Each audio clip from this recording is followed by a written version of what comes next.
Bom, pessoal, chegamos ao fim do ano, né? E a gente está aqui no nosso tradicional vídeo de retrospectiva, relembrando os fatos marcantes que aconteceram no mundo dos livros nesse ano de 2021, um ano difícil. A gente lembra os prêmios, lembra os grandes destaques do ano, lembra algumas situações polêmicas envolvendo vários nomes que sempre tem. E também, infelizmente, a gente faz uma singela homenagem aqui para as pessoas relacionadas ao mundo dos livros, livreiros, editores, escritores, escritoras, tradutores, que nos deixaram ao longo desse ano. Então é isso, a gente vai acompanhar tudo isso logo depois da vinheta. Se liga aí.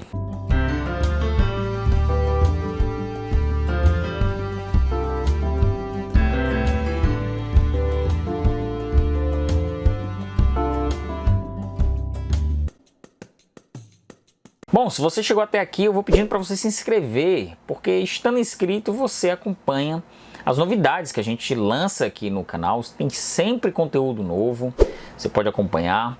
Acompanhe também através do link aqui embaixo do nosso grupo no Telegram. Você pode entrar e a gente bate um papo lá todos os dias. É importante também essa interação, porque a gente vai tendo novas ideias, a gente vai se conhecendo melhor. E é isso aí. Vamos dar início ao nosso vídeo de retrospectiva.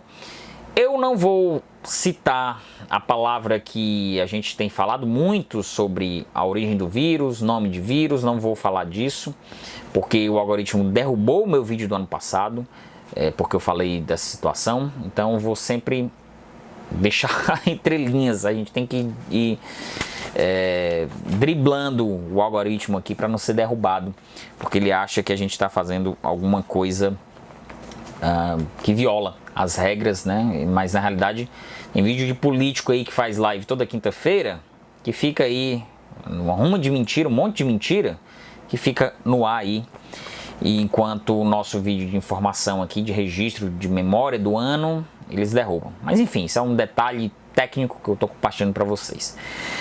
Bom, o que eu posso destacar já de início aqui nesse ano é uma boa notícia, que a gente teve um aumento de vendas dos livros em 2021.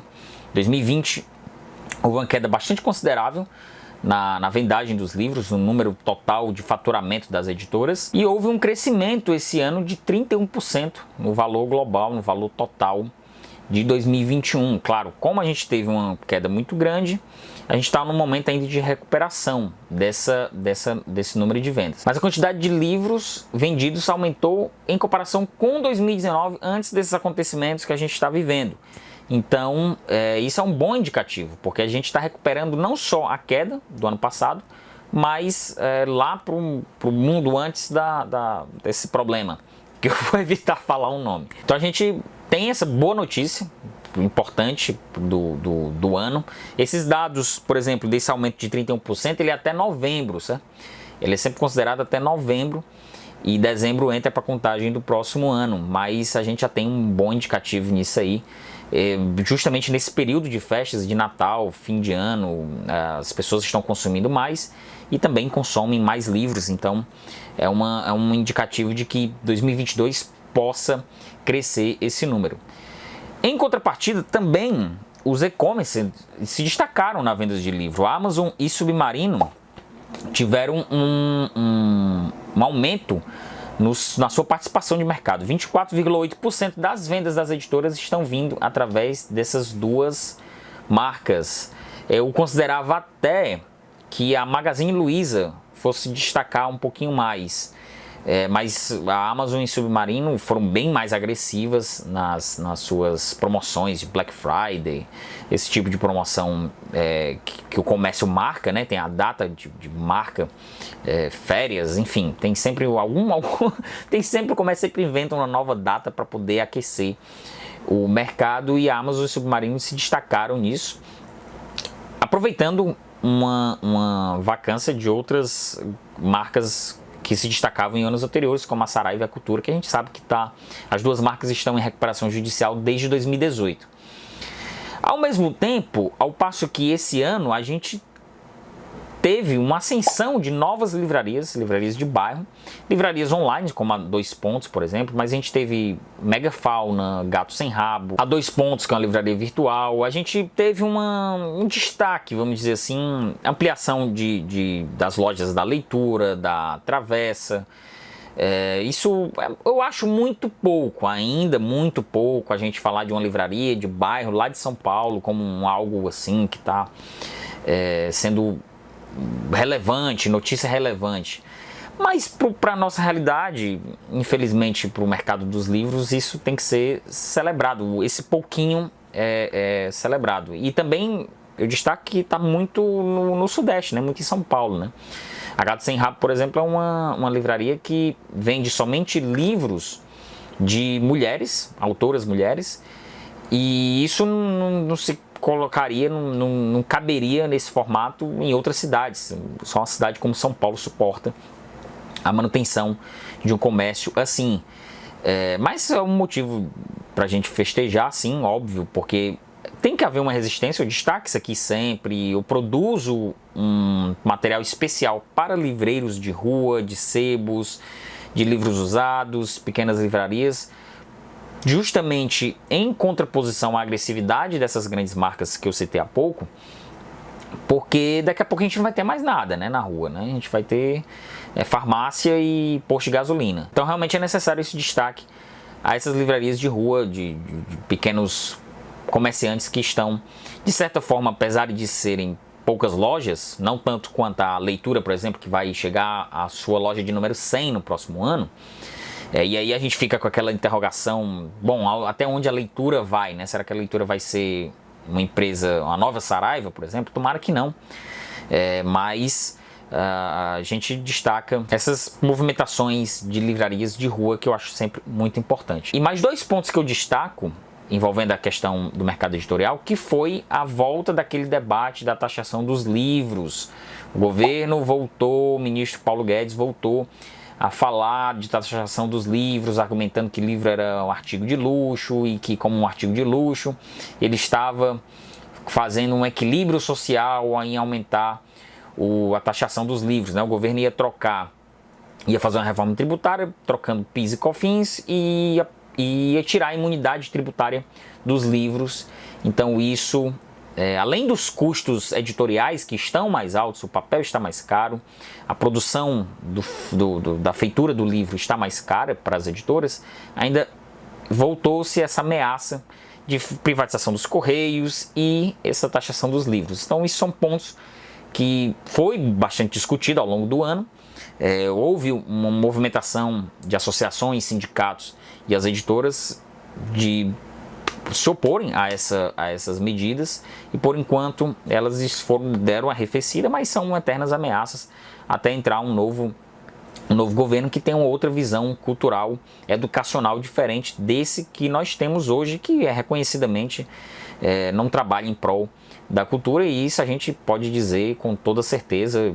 Estamos indo para o último ano, espero que seja o último ano dessa situação que nós estamos vivendo, de ameaça, perseguição. Eu fiz vídeo aqui ao longo do ano falando sobre isso, de escritoras que estavam sendo perseguidas pelo governo, de agentes literários que estavam sofrendo censura mesmo, pelo governo, e fora outros assuntos que a gente debateu aqui também, de escola perseguindo autores, livros, Conceição Evaristo, Anne Frank.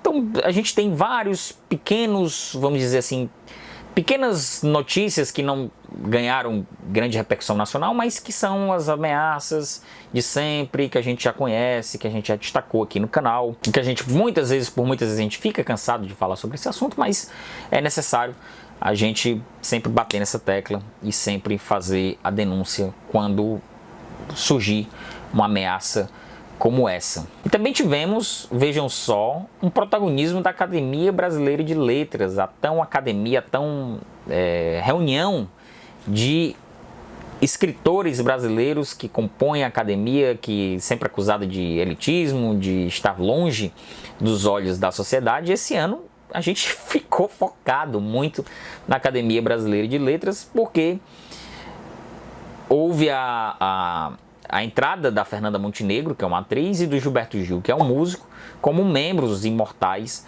da ABL, e isso gerou enorme repercussão nas redes sociais, como sempre, que é a válvula de escape para esses debates. Por que uma atriz é considerada escritora? Porque só lançou um livro de memórias, o Gilberto Gil só escreve letra de música. Eu fiz também, dei meus pitacos aí nas redes sociais. A gente sabe que na ABL não tem isso, né? Fizer parte ali daquela roda ali, que é elitista mesmo, tá fora do dia a dia, do grupo de massa de leitores que o Brasil tem. Você tem ali pessoas que você não tem relevância para as letras propriamente dito, né? Você tem outro tipo de relevância, você tem cineastas, você tem médicos, você tem, sei lá, políticos, com o caso clássico do Sarney. Mas esse ano a ABL ganhou esse destaque, muita gente... Como em outros anos, como teve aquelas campanhas da Conceição Evaristo, o Daniel Munduruku, ele foi o grande foco assim para que todo mundo fizesse coro para que ele fosse o escolhido da ABL, que seria o primeiro indígena a compor a academia, e isso, claro, você aproxima essa realidade da ABL para os leitores, né? As publicações da ABL, elas são muito distantes, né? As reuniões de livros, de obras, de vários autores que já passaram por lá, importantíssimos escritores, sem dúvida, não só dessas figuras que a gente não consegue entender um significado porque estão lá, a própria manutenção da obra desses autores, elas ficam muito distantes. Movimentos como esses, de Gilberto Gil, cantor popular, Fernanda Montenegro, atriz popular, num momento como esse de que eu falei de perseguição política sobre esses artistas, sim, são importantes, são muito importantes, mas é aquela velha história, né? Muita gente falou, e a Conceição Evaristo, mais uma vez, relegada por uma atriz. Eu vi um tweet na época que era muito interessante, pessoal, todo mundo já festejou que a Fernanda Montenegro foi escolhida, então a gente já pode começar a criticar porque a Conceição Evaristo não foi. Eu sempre faço essa ressalva, né? Que a gente tinha muita gente. Eu acho que antes da espetacular Fernanda Montenegro, a gente também tinha muitas escritoras para compor a ABL, mas foi curiosa como tomou conta da pauta, né? Esse assunto. E foi realmente muito, muito comentado, e eu faço esse destaque aqui no nosso vídeo. Agora vamos para a tela das premiações, né? Como sempre, muitas premiações também ganham destaque, muita gente comenta, muita gente torce. Esse ano nós tivemos o Prêmio Nobel, que você está vendo aí na tela, para o tanzaniano Abdul Razak Gunnar, que se refugiou na Inglaterra nos anos 60, na década de 60, e a gente não tem ainda nenhuma obra dele aqui. Em breve a Companhia das Letras vai ser sua casa editorial aqui no Brasil. Nós tivemos o Prêmio Camões para a escritora Paulina Chiziane, que foi um festejo, foi muito legal acompanhar a entrega, a recepção dela vencendo o prêmio. Eu postei até no Instagram a reação dela, foi muito bacana de ver uma escritora que está sendo relançada aqui no Brasil, ganhando esse destaque. No Prêmio Oceanos, que é o maior prêmio da língua portuguesa, que abrange todos os continentes, todos os países que falam a língua portuguesa, o prêmio foi para o Timor-Leste, esse ano de 2021. O primeiro lugar ficou com o romance O Plantador de Abóboras, do escritor timorense Luiz Cardoso, que é publicado em Portugal pela editora Abismo. Ainda não temos publicações dele aqui no Brasil. Eu acredito que em breve vá sair alguma coisa dele aqui. O segundo lugar foi para o livro O Ausente, do Edmilson de Almeida Pereira, publicado pela Relicário. Foi uma surpresa ótima esse segundo lugar. E a obra O Osso do Meio, do português Gonçalo M. Tavares, publicado em Portugal pela Relógio d'Água, ficou com o terceiro lugar. É importante destacar que o Edmilson Pereira de Almeida, ele também ganhou o Prêmio São Paulo de Literatura com o seu romance Fronte. Agora nós temos aí na tela o Prêmio Jabuti. Eu vou destacar aqui somente o eixo literatura. O Prêmio Jabuti é o maior prêmio literário do país, então tem vários eixos: fomenta a literatura, não ficção, prêmio literário, que é o que a gente destaca aqui. O livro de contos, O Flor de Gume, da Monique Malcher, saiu pela editora Jandaíra, ganhou o primeiro lugar de contos. Na categoria crônica, o primeiro lugar ficou com História ao Redor, do Flávio Carneiro, saiu pela editora Cousa. O livro de poesia ficou Combatendo Pasto, lançado pela editora Relicário, da Maria Lúcia Alvim. Romance de entretenimento com Corpos Secos, escrito pela Luísa Geisler, Natália Borges Polesso, Marcelo Ferroni e o Samir Machado de Machado, saiu pela editora Alfaguara.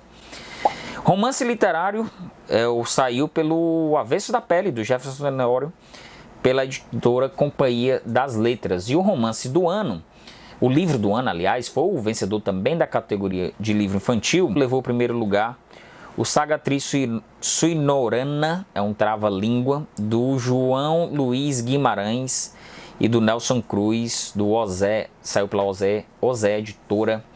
É os destaques das nossas premiações que saíram aqui esse ano de 2021. Bom, eu comprimi algumas informações, eu destaquei, tem muitas mais informações que vocês podem complementar aqui nos comentários. O que você achou de mais relevante que eu não trouxe aqui para o canal? Tivemos muitos lançamentos, tivemos aquelas enxurradas de livros de George Orwell, que saíram em várias editoras, né? Foi um autor que vende muito, seus livros vendem muito e muitas editoras aproveitaram que ele entrou em domínio público. Também tivemos uma enxurrada de biografias de políticos, isso foi muito comentado também. Muitos livros de políticos, de biografias, 2022 está vindo aí. Então as editoras aproveitam para tirar um nacozinho aí dessas vendas aí de políticos. Que claro, né, a gente questiona muito essas figuras aí que aparecem querendo entrar na vida política, outros já são grandes nomes da vida política que também lançaram livros, tiveram suas biografias reconhecidas, muitos lançamentos, muitos mesmo. Como eu fiz em outros anos, eu ia destacar aqui alguns lançamentos, mas eu resolvi comprimir um pouquinho mais esse vídeo. A gente vai agora finalizar com a nossa tradicional homenagem, que a gente sempre gosta de destacar aqui. Aproveita para se inscrever no canal. Você, estando inscrito aqui no canal, você recebe as novidades, ativa o sininho, você fica recebendo sempre que sair um vídeo novo. O YouTube lhe entrega, lhe avisa que sai um vídeo novo no seu celular, no seu computador, no seu e-mail, enfim. É isso aí, pessoal. Agora vamos ficar com a nossa devida, simples e singela homenagem, mas muito necessária para essas pessoas, grandes figuras do mundo da literatura que nos deixaram. É isso aí, pessoal. Valeu!